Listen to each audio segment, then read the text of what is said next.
Hey y'all, I'm laying here in my bed and I can't sleep.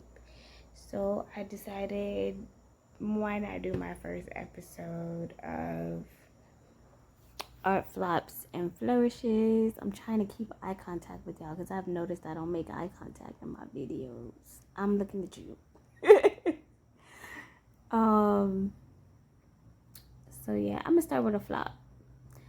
So for like I'm y'all know that I'm into making art accessible. That is always been a huge thing for me. I always wanted people at all price points to be able to access my work. And so I got the idea maybe in like 2012 or 2013 that I wanted to do downloadables.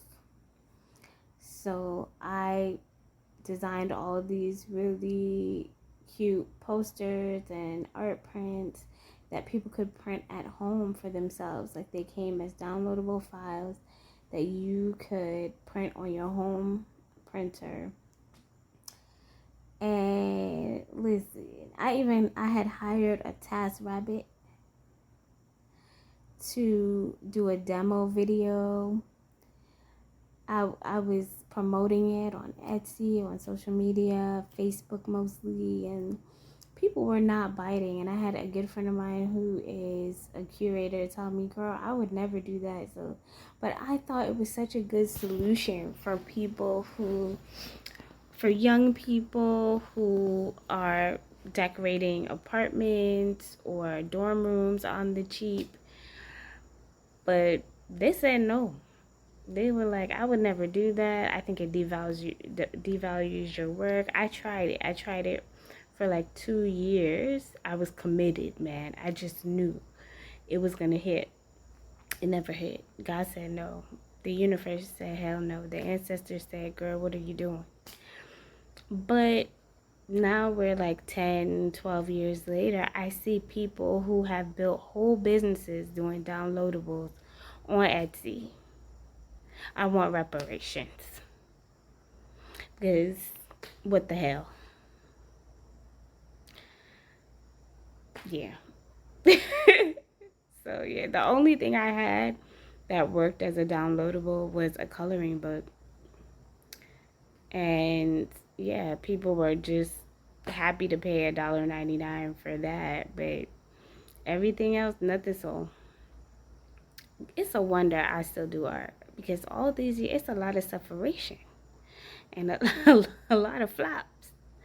But yeah, that's my first episode of Art Flops and Flourishes. If you ever tried doing downloadables or you bought downloadables or you ever just tried something in your business and it flopped horribly, tell me about it in the comments. Let's commiserate because yeah, the lessons I learned there is that sometimes the market is just not ready for what you're doing. And I think that's my problem a lot of the time.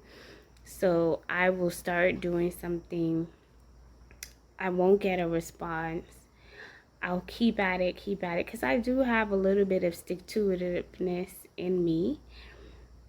But after, 6 months, a year and a half, and I'm not seeing any traction, I'm like, okay, maybe this was the wrong thing. But maybe sometimes I need to stick with it longer. I don't know. Maybe if I had stuck with this one a little bit longer, I would have been there and prepared for the boom when people were like, you know what I need? To download some art.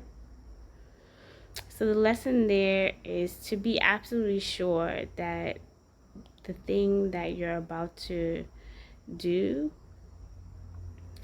is something you believe in enough to stick to it. I don't think that that is a lesson that plays into all of my flops, but I would say 75% of my flops are because when I committed 6 months, a year, 2 years, and I didn't see any results, I didn't have the motivation. Like the motivation was external validation, and I wasn't getting any of that. So the reason why I've stuck with art for 20 years, even though I haven't always reached where I wanted to be is because I believe in my art. I believe that my talent is God-given, and I believe that no matter what is going on in my life, I'm always going to make art.